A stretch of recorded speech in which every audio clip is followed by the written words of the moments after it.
Presiden Joko Widodo mengungkapkan rencananya setelah nanti tidak lagi menjabat sebagai Presiden Republik Indonesia akan pulang kembali ke kota Solo dan berkali-kali menekankan akan menjadi rakyat biasa.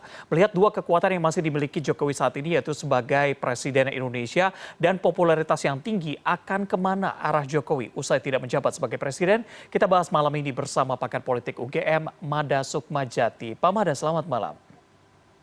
Selamat malam Mas Reza, Pak salam Mada, sehat selalu untuk kita semua. terima kasih, salam sehat juga. Pak, kalau kita lihat nih, statement dari Presiden Jokowi di awal tahun kemarin, dia berkata bahwa akan menjadi rakyat biasa, kembali ke Solo. Tapi kalau kita lihat statement-statement dari keluarga Pak Jokowi, termasuk Pak Jokowi, biasanya bertolak belakang dengan apa yang terjadi. Berdasarkan analisis Anda, kira-kira akan kemana Pak Jokowi setelah ini? Ya kalau kita berbicara sejauh mana cawe-cawe Pak Jokowi di dalam pemerintahan Pak Prabowo dan Pak Gibran nanti, Mhm, itu saya kira secara sederhana ada dua pola besar ya, yaitu cawe-cawe secara langsung atau cawe-cawe secara tidak langsung atau mhm. melalui perantara atau melalui proksi. Nah kalau kita bicara cawe-cawe secara tidak langsung atau melalui perantara atau melalui proksi ini, maka konteks wakil presiden Pak Gibran sebagai putra Pak Jokowi menjadi penting. Kemudian juga konteks beberapa menteri yang nanti akan dititipkan oleh Pak Jokowi kepada pemerintahan Presiden Prabowo dan Pak Gibran itu juga menjadi penting. Hmm. Nah, sedangkan untuk yang secara langsung ini memang tidak mudah ya untuk Pak Jokowi memiliki daya persuasi yang kuat ya terhadap pemerintahan yang baru nanti, karena bagaimanapun juga Pak Jokowi ini tidak memiliki struktur partai politik atau lembagaan partai politik. Mhm. Kemudian Pak Jokowi juga tidak memiliki kekuatan birokrasi baik sipil maupun militer yang tentu saja itu akan berkurang seiring dengan lengsernya beliau sebagai presiden.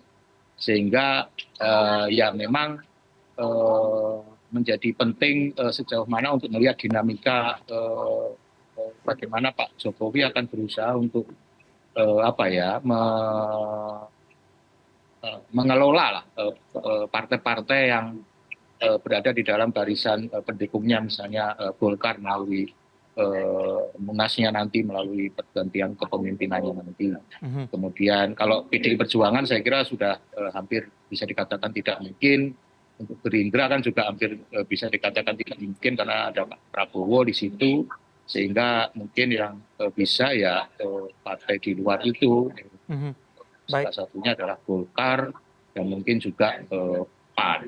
Kalau Mhm. PSI kan meskipun diketuai oleh putranya sendiri kan tidak masuk ambang batas partai. Mhm. Oke, menarik Anda bahas mengenai isu Jokowi akan berpindah menjadi kader Golkar begitu ya. Kalau misalnya dari analisis Anda, kira-kira posisi apa yang tepat untuk Jokowi di baik itu Golkar maupun PAN nantinya? Ya, saya kira kalau memang ingin memiliki daya persuasi yang kuat, Mhm, ya harusnya ketua begitu. mhm, Tapi kalau hanya kemudian nanti ada yang menjadi proksi, ya saya kira itu tidak terlalu kuat kalau kemudian dibandingkan dengan Pak Jokowi sendiri menjadi ketua begitu, karena ya tentu saja berbeda. mhm, Cuman ya nanti akan kita lihat bagaimana partai-partai akan merespon hal ini begitu. mhm. Sehingga akan menarik di sisa pemerintahan Pak Jokowi nanti beberapa bulan ke depan untuk melihat dinamika sejauh mana Pak Jokowi akan berusaha untuk mengelola partai sehingga memastikan partai-partai politik tertentu itu bisa kemudian menjadi penguat ya bagi persuasi Pak Jokowi nanti di pemerintahan. Oke, melihat komposisi saat ini sebenarnya seberapa besar peluang Jokowi untuk menduduki posisi ketua baik itu di PAN maupun di Golkar? Ya, saya kira dinamikanya masih terjadi ya, Mhm, mhm, karena memang Pak Jokowi ini dibandingkan dengan presiden-presiden lain, selain dengan Pak Habibie ya, waktu itu ya, itu bukan ketua partai politik ya. mhm. Jadi ini kemudian juga akan bisa menjadi pola baru bagaimana ya bukan menjadi ketua partai politik yang dia adalah presiden, itu kemudian akan bisa mengelola persuasinya ya, pengaruhnya ya, pasca sudah tidak lagi menduduki jabatan sebagai presiden.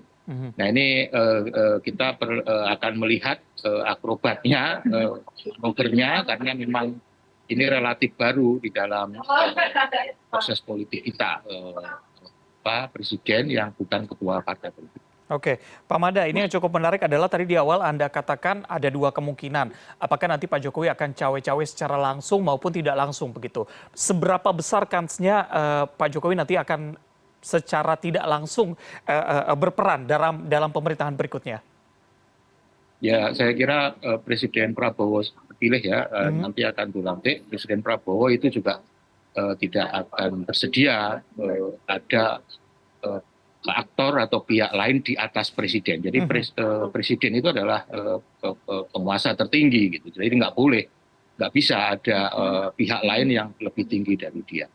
Nah sehingga saya kira menjadi menarik nanti bagaimana dari sisi Pak Prabowo ini ya mengelola balance of power ya, perimbangan kekuatan-kekuatan politik di antara aktor-aktor politik yang ada, termasuk kita akan melihat nanti sejauh mana Pak Prabowo akan berkomunikasi dengan PDI Perjuangan dalam konteks ini mungkin akan menjadi penyeimbang bagi Pak Jokowi gitu ya, sehingga Pak Prabowo merasa tidak terlalu disandera oleh pengaruhnya Pak Jokowi. Jadi dalam konteks ini nanti kita akan melihat sejauh mana Pak Prabowo akan mengelola relasi kuasa di antara kekuatan-kekuatan politik sehingga untuk memastikan bahwa ya tadi tidak ada pihak lain di atas Pak Prabowo yang kemudian lebih berkuasa, lebih memiliki kekuasaan atau daya pengaruh yang tinggi.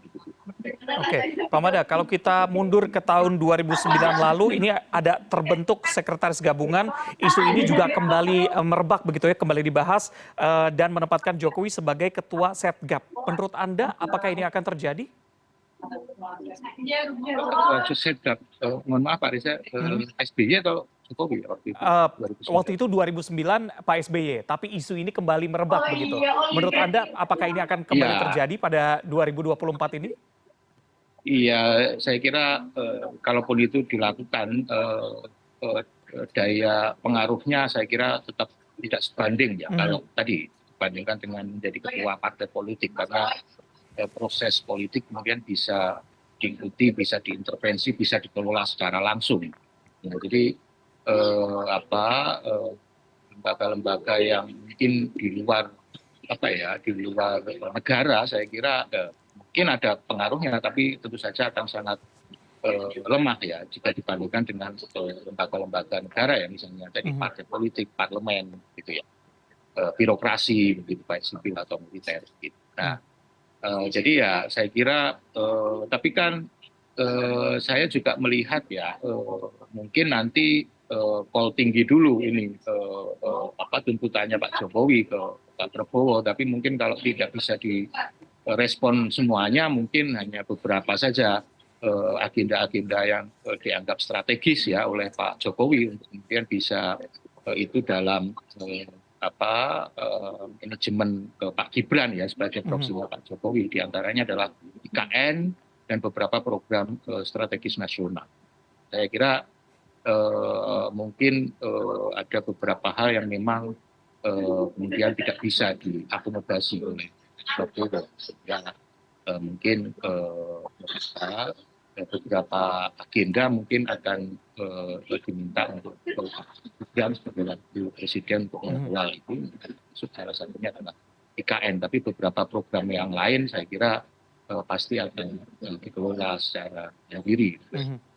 Karena bagaimanapun juga ya wakil presiden itu ya wakil presiden. Ada yang bilang ini ban serep.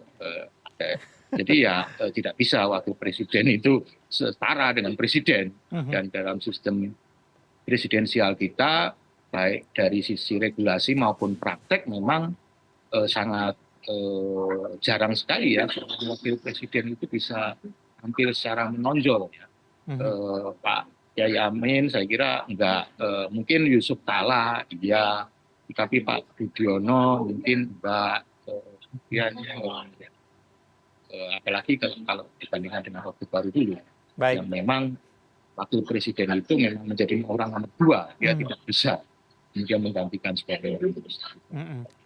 Karena masing-masing punya fungsi dan juga tugasnya sendiri. Tapi kita akan lihat dengan waktu kurang dari 6 bulan, kira-kira apakah statementnya menjadi warga biasa akan tetap konsisten begitu. Kita tunggu di 20 Oktober nanti. Terima kasih sudah berbincang bersama kami malam hari ini, pakar politik Terima UGM, kasih Mas Mada Risa sudah mengundang Sukmajati. kami. Sama-sama, Salam selamat sehat malam. selalu untuk kita semua. Amin.